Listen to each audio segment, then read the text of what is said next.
Let me ask you something real. How many times have you set your alarm for 5 a.m., full of hope, ready to change your life, only to wake up 3 hours later already defeated, scrolling through your phone thinking, "I'll start Monday"? Yeah, me too. But here's what nobody tells you about that moment when you hit snooze. You're not just choosing an extra hour of sleep. You're choosing to stay exactly who you were yesterday. Same problems, same paycheck, same life.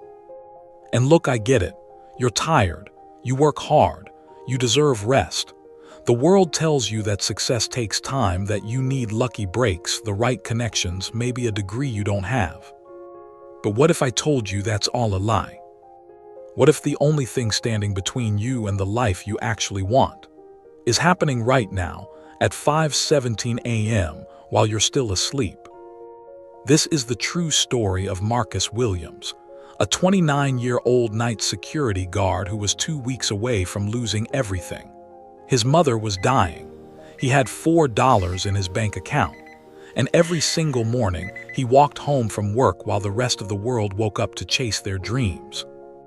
Until one Tuesday morning at 5 a.m., when everything changed. What happens on day 67 of his journey will prove something you probably don't believe yet, that your entire life can transform before sunrise. But I'm warning you, if you're not ready to hear the truth about why you're still stuck, this story might make you uncomfortable. Stay with me, because this isn't about motivation. This is about a system. And by the end, you'll have to make a choice.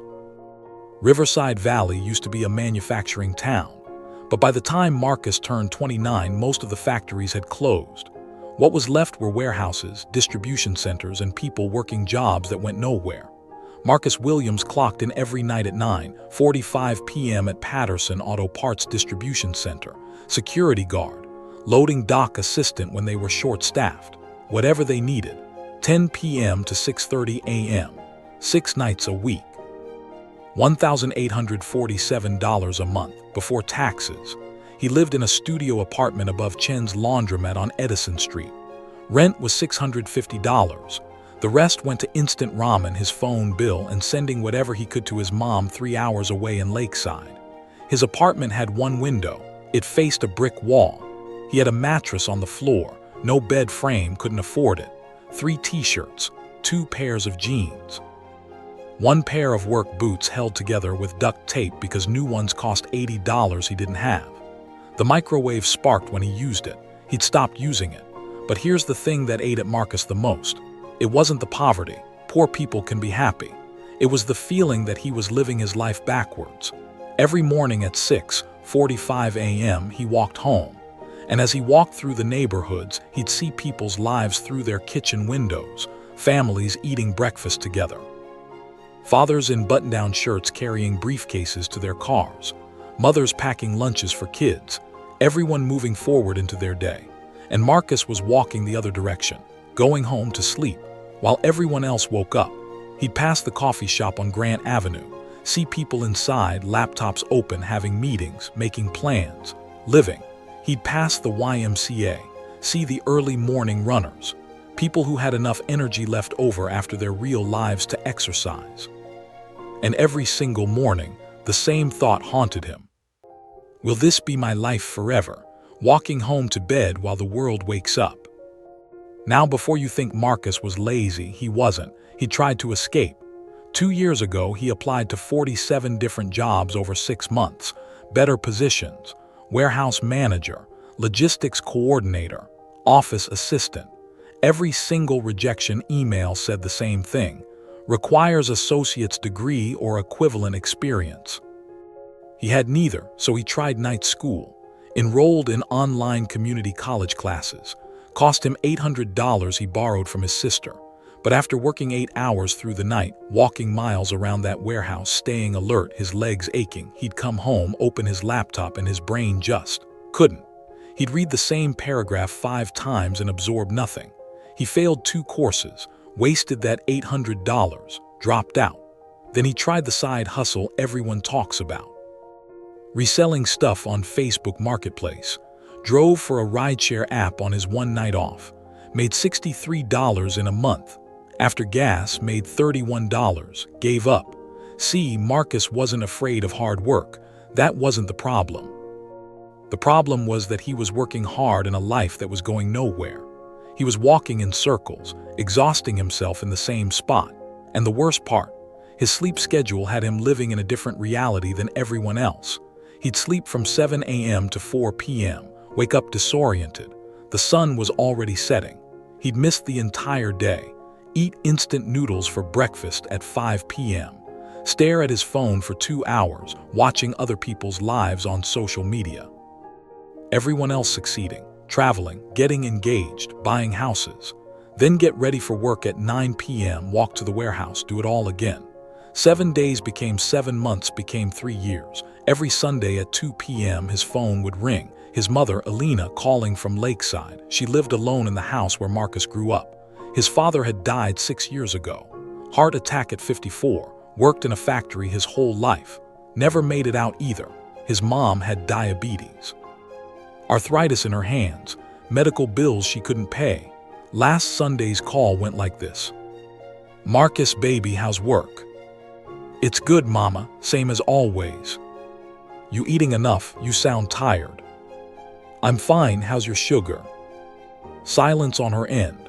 Then, "Doctor says it's high again. I'm trying, but the medication's expensive and I've been skipping doses to make it last." Marcus's stomach dropped. "Mama, no, you can't do that." "I know, baby, I don't want to be a burden. You're already sending me money." "You're not a burden." "Marcus," her voice got soft, scared. "I'm not getting younger, I can feel it, and I need to see you doing better before I go. I need to know you're going to be okay.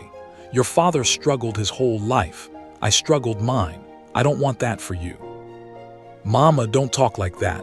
Things are going to change." "You've been saying that for 3 years, me." After he hung up, Marcus sat on his mattress in that dark apartment and stared at the wall. She was right. 3 years, same job, same broke, same stuck. And the thought that kept creeping into his mind, the one he tried to push away but couldn't. What if this is it? What if this is just who I am? But then quieter, almost like a whisper he didn't want to believe. There has to be another way. There has to be something I'm not seeing.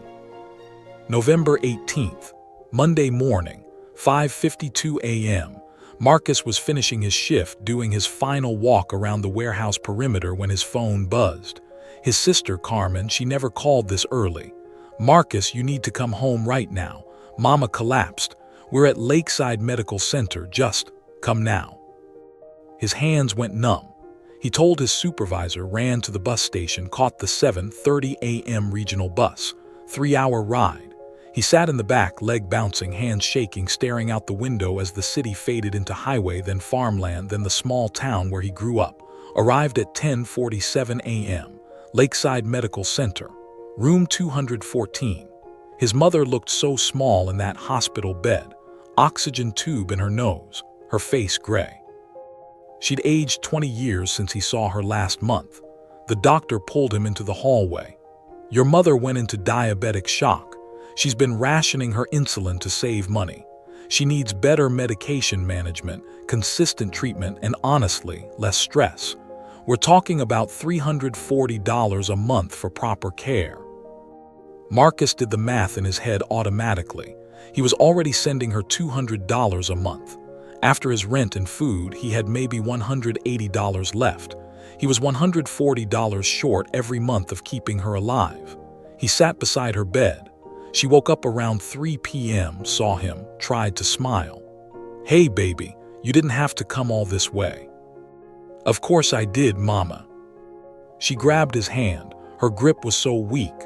"Marcus, listen to me. I don't have much time left. I can feel it. And I'm not scared for me. I'm scared for you." "Mama, stop." "No, listen. I watched your father work himself to death in that factory, 40 years, never made it out. And now I'm watching you do the same thing, working nights, going nowhere, and I can't. I can't die knowing you're going to struggle like we did." Her voice cracked. "Promise me something.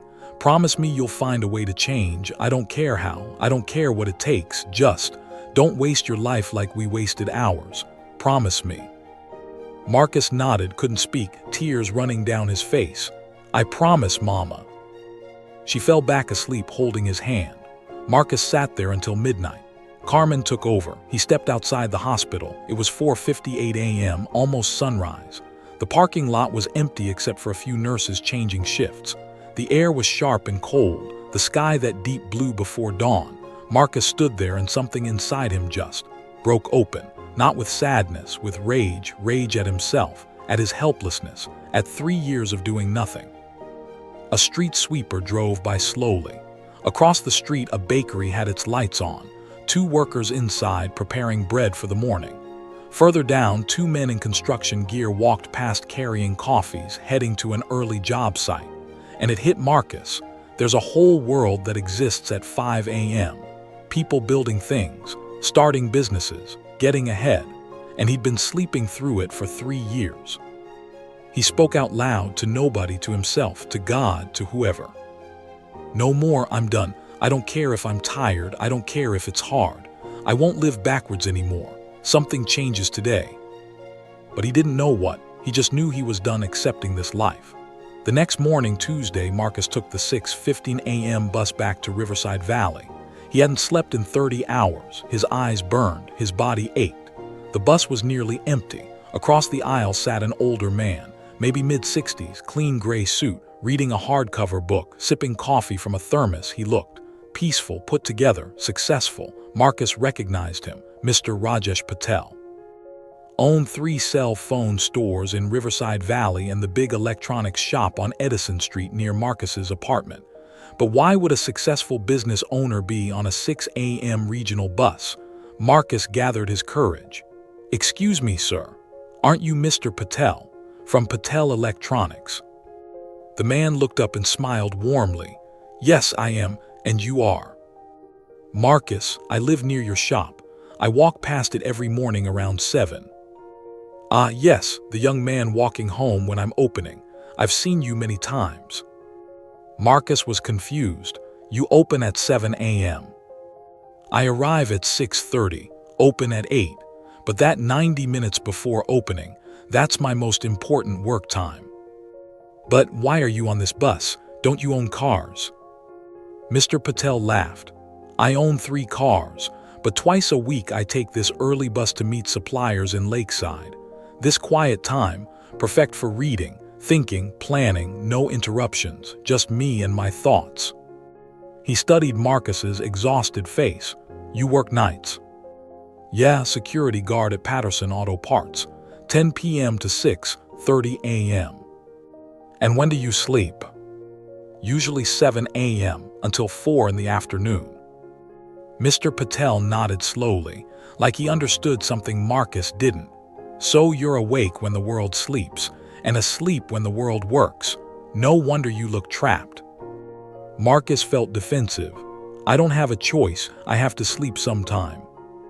"Of course you do, but who decided you must sleep during the day? Your body, or just your habit?" Silence. Mr. Patel leaned forward, his voice gentle but direct. "Young man, 30 years ago I came to this country with $400 in my pocket and an engineering degree nobody here recognized. I worked as a hotel night clerk, same shift as you, 10 p.m. to 6 a.m. I lived backwards. I felt trapped.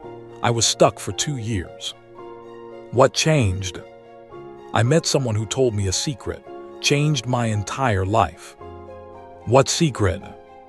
Mr. Patel smiled. "The hours between 5 a.m. and 7 a.m., those are magic hours. That's when you build your future while everyone else is still dreaming about theirs."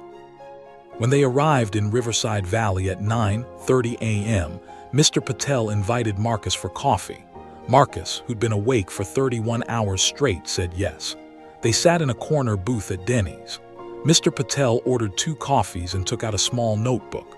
"Marcus, before I teach you anything, I need to know, are you serious about changing your life? Or are you just tired and emotional right now?" Marcus thought about his mother's oxygen tube, her hand in his, her asking him to promise. I'm serious. My mom almost died because I can't afford to help her. I'm done being stuck. Good, because what I'm about to show you requires discipline most people don't have. It's going to hurt for 3 weeks. You ready? Yes. Mr. Patel drew a simple timeline on a napkin. Here's what nobody tells you about success. It's not about working harder. You already work hard. It's about working on the right things at the right time. And the right time is 5 a.m. He wrote 3 rules. Rule number 1, wake at 5:00 a.m. every single day. Not 5:10, not 5:15, exactly 5:00 a.m. No exceptions. Weekends, holidays, tired days, sick days, no exceptions. This is non-negotiable.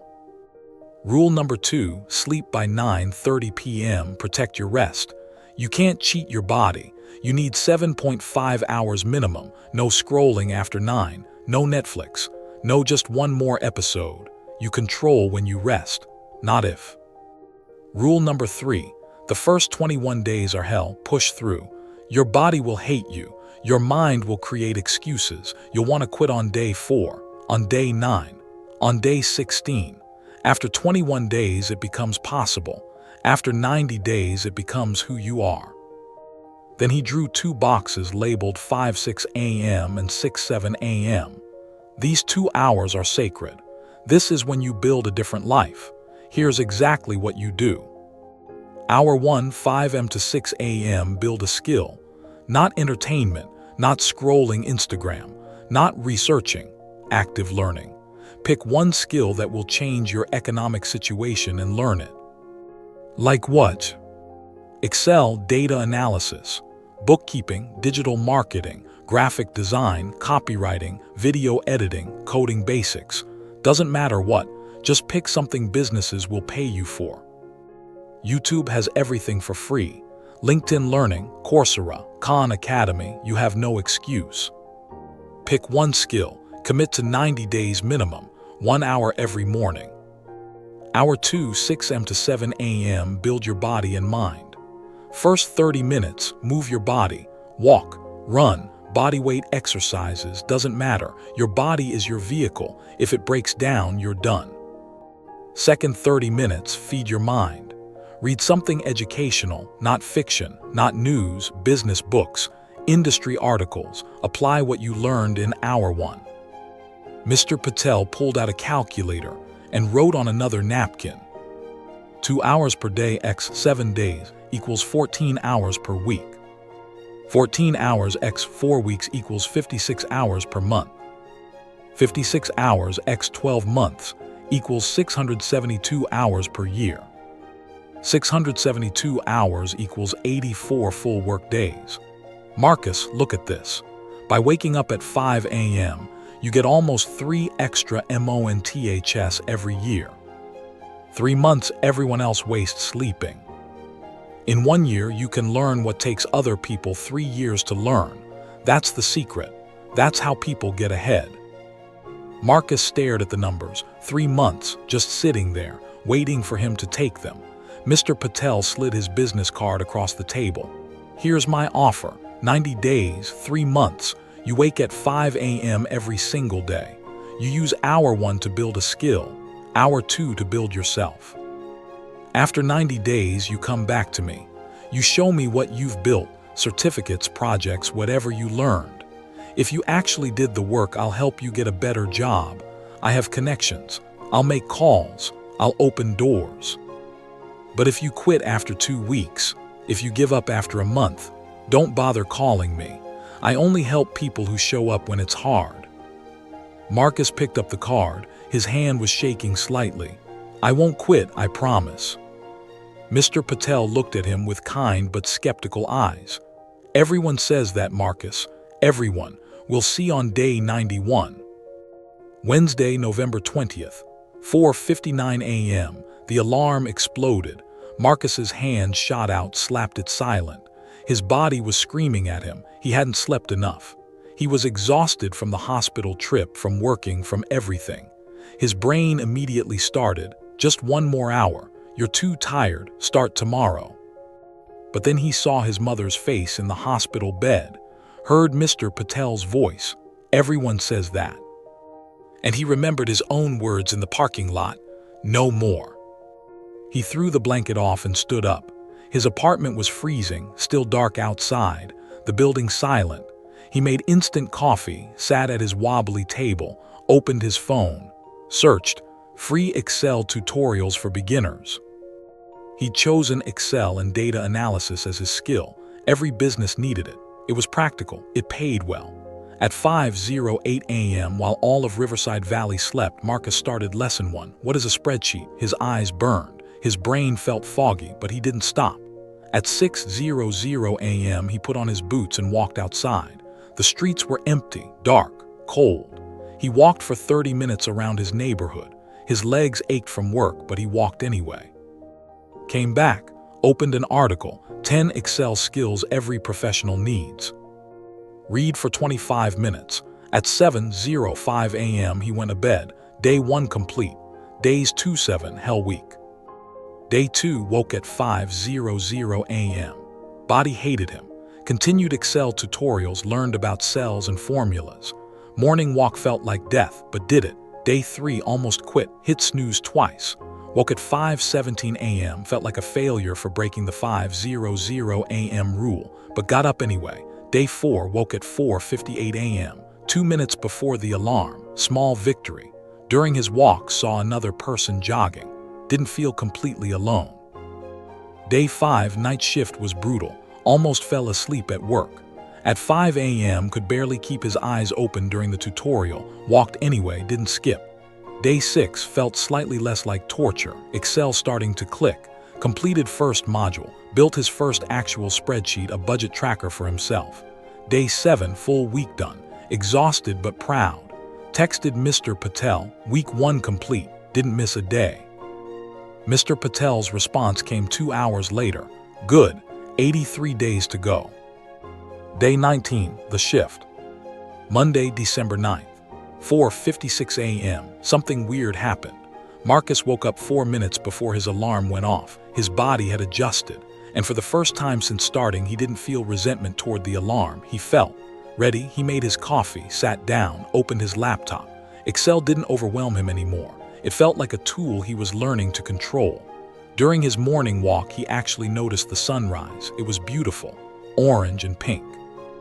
When had he stopped noticing sunrises, he thought, I'm not just surviving this. I'm actually doing it. Days 20-60, building momentum. Week 4, day 28. Completed 3 full Excel courses. Started learning Google Sheets and basic SQL. Lost 8 pounds from walking every morning. Sleep schedule normalized, bed at 9:30 p.m. became automatic.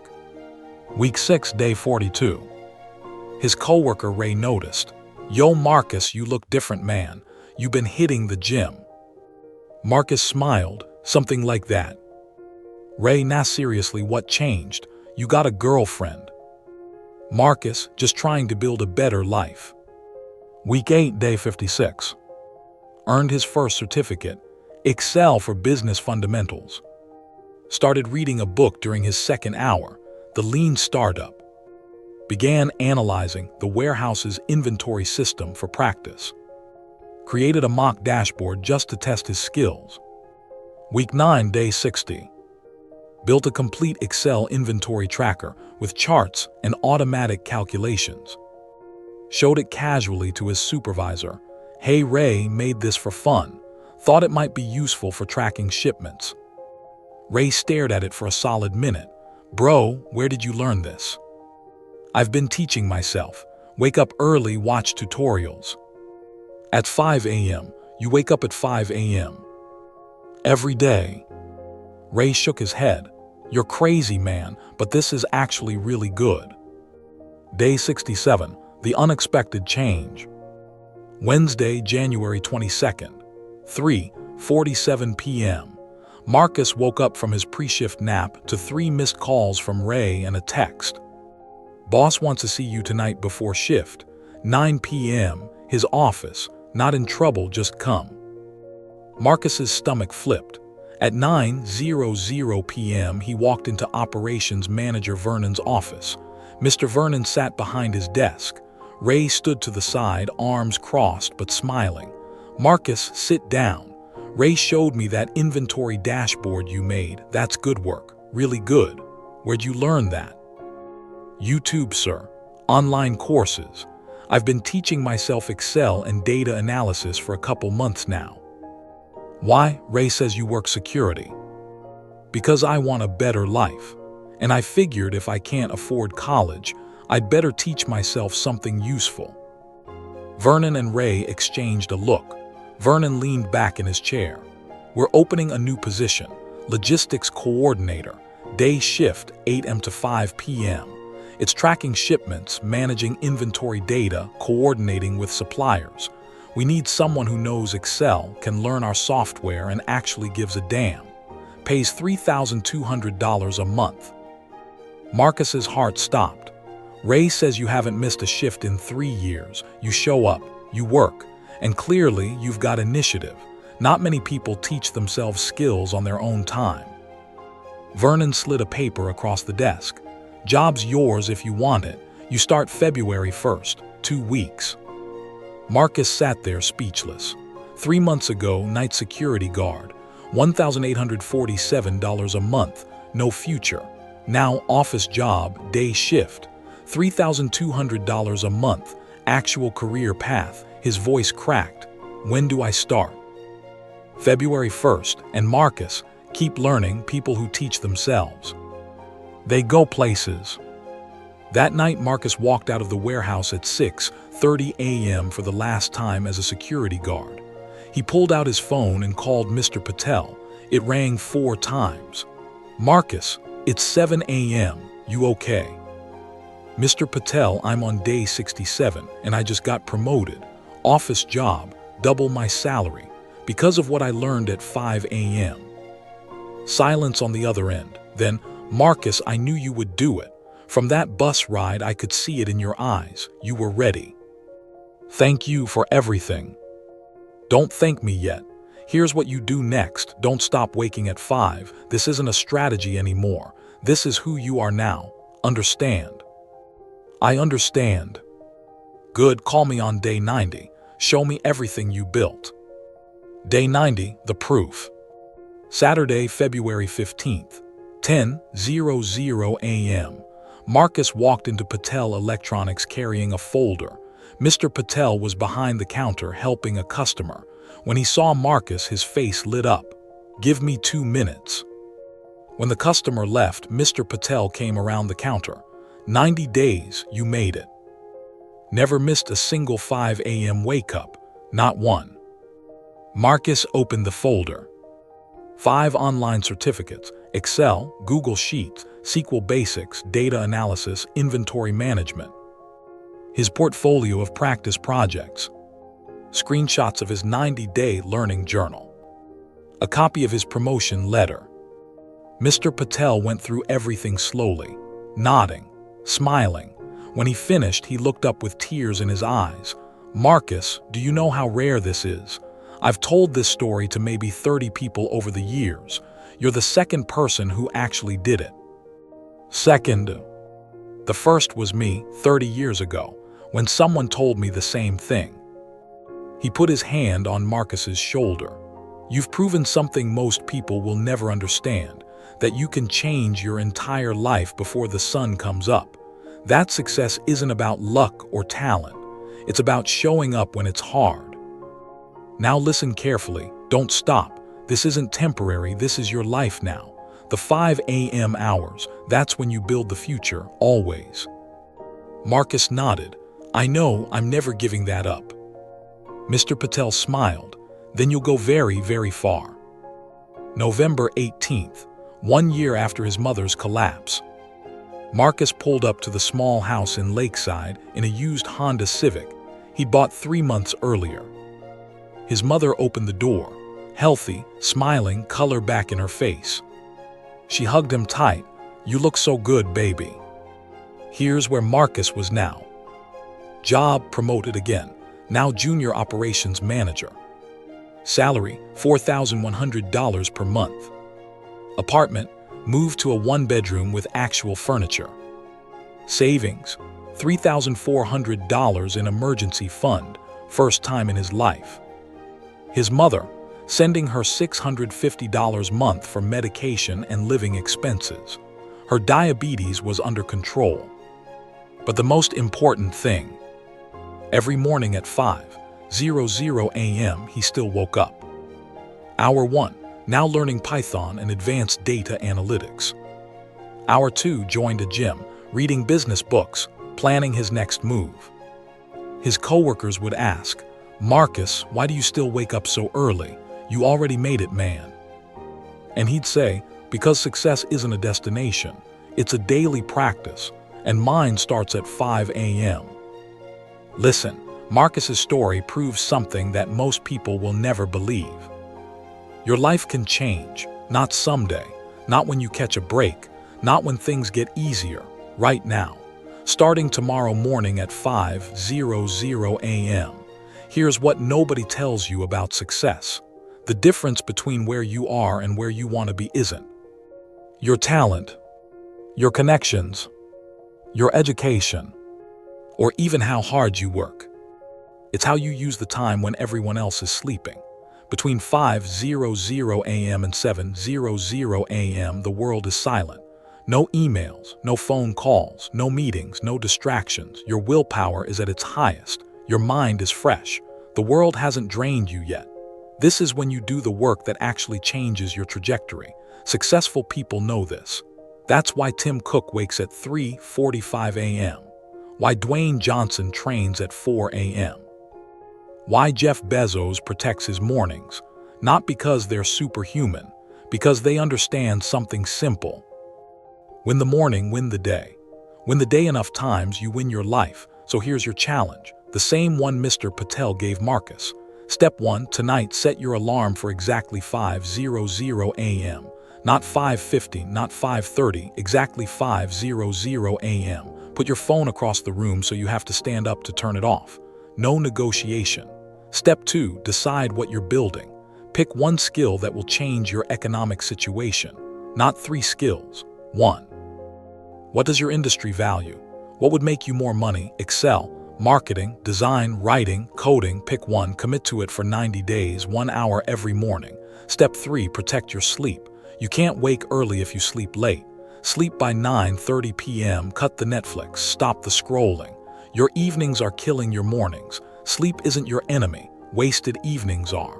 Now here's my promise to you. If you wake at 5:00 a.m. every single day for 90 days and use those 2 hours intentionally, your life will not look the same. Maybe you won't get promoted immediately. Maybe you won't become a millionaire, but you will become someone different, stronger, more disciplined, more capable, more confident, and that person can achieve anything. Marcus had nothing, no degree, no money, no connections, no advantages, just a choice to wake up and build. You have more than he had. You're watching this right now, which means you have internet, you have education, you have opportunity. The only question is, will you use it? Or will you hit snooze tomorrow and wonder 5 years from now why nothing changed? If you're ready to join the 5 a.m. club, here's what you do. 1. Hit that like button right now. That's your commitment to yourself. 2. Comment below and tell me, what skill are you building in hour 1 tomorrow? I'm reading every comment. Let's hold each other accountable. 3. Share this with someone who keeps saying they want to change but never does. Maybe this is the push they need. 4. Subscribe, because every week I bring you real stories of real people who transformed their lives and the exact systems they used to do it. Remember what Marcus learned. Success is not a destination, it's a daily practice, and that practice begins tomorrow at 5:00 a.m. Will you be awake? Your future self is waiting on the other side of that alarm clock. Don't make them wait another day.